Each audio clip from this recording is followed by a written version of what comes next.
자, 나는 남편이랑 너무너무 안 맞아요. 그래서 하루에도 12번 이혼하고 싶어요. 이혼해야 될까요?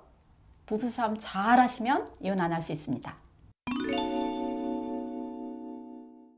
여러분, 이혼을 결심한 분들이 치열하게 부부싸움을 하고 변호사 찾아올 것 같은데 의외로 그렇지 않습니다. 분쟁이 싫어서요. 오히려 싸움을 피하다가 참다 결국 자기 풀에 자기가 꺾여가지고 이제 더 이상 못 살겠다. 이제 혼자 살아야 되겠다. 이렇게 이혼 결심하고 오시는 경우가 의외로 많아요. 네. 제가 이런 거를 좀 보면 부부싸움이 꼭 나쁜 건 아닌 것 같다. 이런 생각이 드는데 맞나요? 맞습니다. 싸움이 반드시 나쁜 것은 아닙니다. 우리가 싸우면 안 돼, 싸움이 나쁘다라고 생각하는 건 어떤 게 깔려 있냐면요. 그동안 우리가 들어왔고 봐왔던 싸움은 굉장히 파괴적이었어요. 굉장히 공격적이거나 폭력적이거나 이래서 싸움은 몽땅 그런 안 좋은 쪽일 것이다라고 생각을 하는데 저는 오히려 싸움은 굉장히 필요하다, 살면서. 그런데 이제 잘 싸우는 싸움이 필요하겠죠. 그래서 의사소통을 하거나 혹은 관계를 유지해 나가는데 싸우는 건 꽤 괜찮은 수단이 되는 거죠. 그러면 어떻게 싸워야, 어떤 스킬들이 있어야 잘 싸우는 걸까요? 이제 이걸 간단히 말하기는 좀 그렇지만 제가 한 4가지 정도로 정리를 해보면요. 네. 싸우는 데는 첫째, 집중력이 필요해요. 뭐지? 싸우는데 집중해야 돼요? 네네. 공부할 왜요? 때만 집중하는 줄 아셨죠? 왜 싸우는데 집중을 왜 해야 되는 거죠? 왜냐면 싸우는 게 막 이게 물리적으로 이런 게 싸움이 아니라고 말씀을 드렸잖아요. 네. 상대방의 말을 내가 잘 듣고 아. 제가 무슨 말을 하는지 알아야 되거든요. 네네네네. 그래서 사실은 싸울 때는 전두엽이라고 하는 뇌가 굉장히 활성화돼요. 예전에 우리가 사춘기 아이들을 좀 뇌가 없는 아이들, 쟤네들 왜 그래 이랬었잖아요. 네. 그건 아이들이 문제가 아니라 그때 전두엽이 막 폭발적으로 성장을 하면서 아무 생각 없이 나오는 거거든요. 그래서 사실상은 이렇게 상대방이 어떤 이야기를 하는지 잘 듣고 그거를 이해를 할 수 있다면 그 싸움은 사실은 알아가는 과정인 거죠. 그리고 이해를 하는 과정이 되는 거죠. 일단 싸울 때 상대방 말에 집중을 해줘라. 그럼요. 근데 그게 안 되니까 보통 뚜껑 열린다라고 말하는 거 들어보셨죠? 예, 진짜로 뚜껑이 열려요. 전두엽에서 이걸 다 소화를 못하고 아무 말이나 막 하고 저 사람이 하는 얘기는 A라고 얘기를 하는데 그거를 다른 걸로 알아들으니까 이제 뚜껑이 열리는 일이 생기는 거죠. 네. 그러면 이제 두 번째 이유는 뭐가 있어요? 예, 두 번째는 같은 맥락인데요. 그렇게 말하는 것을 내가 알아야 되잖아요. 알아야 되는 인지도 어느 정도 돼야 되는 거예요. 이거 자체가 안 되면 너는 떠들어라. 나는 그냥 내 말을 하겠다. 독고다이가 되는 거죠. 그러니까 네. 집중해서 상대방 말 듣고 근데 내가 제대로 해석돼야 되고 네네네. 보통 이런 데 문제가 오해가 생기긴 하더라고요. 그럼요. 그리고 보통은 그러잖아요. 술 먹으면 뭐는 못해 라고 하는 것처럼 아니 예. 싸울 때 내가 뭐는 못해? 그냥 뭐 내 감정이 이런데 그러고 쏟아내는 거거든요. 근데 그런 건 사실은 싸움이라고 하지 않죠. 예. 네. 그러면 세 번째 기술은 또 뭐가 있을까요? 세 번째는 이제 이렇게 소통할 줄 알아야 되거든요. 여기서 말하는 소통이라는 건 뭐냐면 상대방이 사용하는 언어를 알아야 돼요. 그래서 요즘에는 들어보셨을지 모르지만 우리가 금수저, 흑수저, 다이아몬드 수저 들어보셨죠? 들어봤죠.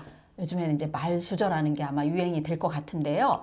그 언어를 어떻게 사용하는지 그리고 그 언어를 가지고 나의 감정이나 나의 요구나 내가 원하는 것들을 어떻게 표현하는지를 사실은 알아야 되거든요. 근데 우리는 의외로 잘 안 되는 것 같아요. 그렇죠. 왜냐하면 이런 부분에 대해서 우리가 그동안에 전혀 다른 영역이라고 여겨왔었고요. 그래서 사실은 그 상대방이 하는 이야기를 대부분은 필터링을 하죠. 그렇죠. 이 훈련이 안 되면 필터링을 해서 상대방은 가나다라고 이야기를 했어요. 근데 내가 듣기는 마바사 이러고 듣는 거죠. 그러면 이제 외국어를 서로 이야기를 하게 되는 거죠. 그래서 어떻게 소통을 할지, 어느 때에 할지, 또 어떤 단어로 이야기를 할지 이런 것들이 굉장히 중요하다고 봅니다. 그 마지막으로 네 번째. 예, 네 번째는 앞에는 사실은 훈련하면 어렵지만 될 수 있어요. 뭐 집중하고 소통을 어디 가서 의사소통 훈련을 한다든지 이런 걸로 고쳐질 수 있는데 사실은 네 번째는 타고날 수도 있는 건데요. 그 개인이 가지고 있는 성품이에요. 인격. 네네네.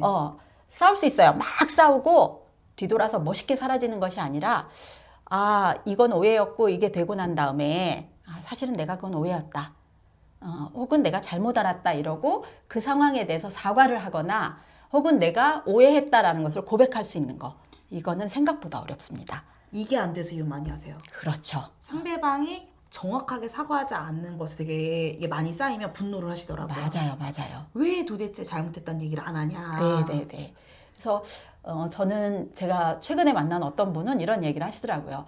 막 싸웠는데 싸우다 보니까 자기가 조금 잘못한 걸 알았대요. 네. 근데 알아서 내가 미안하다고 말하기는 타이밍을 놓친 거예요. 아, 그럴 수 있죠. 예, 그래서 언제 해야 되나 밥하면서 설거지하면서 뭐 하면서 기회를 보다가 결국은 못한 거예요. 그리고 잠을 꼬박 밤새 그래도 이걸 해야 되는데 그러면서 어떤 생각이 들었냐면 아니, 나만 왜 이래? 나만 잘못했나? 쟤는 근데 왜 가만히 있는 거야? 이래가지고 다른 갈등이 또 빚어지게 되는 거죠. 예. 그래서 사실은 이제 싸운다 그리고 잘 싸운다라는 건 뭐냐면 이렇게 집중해서 상대방의 이야기를 듣고 그리고 상대방의 이야기를 들으면서 그걸 이해를 하고 여기에는 언어적인 것뿐만 아니라 그 사람이 하는 제스처나 눈빛 이런 것도 필요하거든요. 왜냐하면 미안해.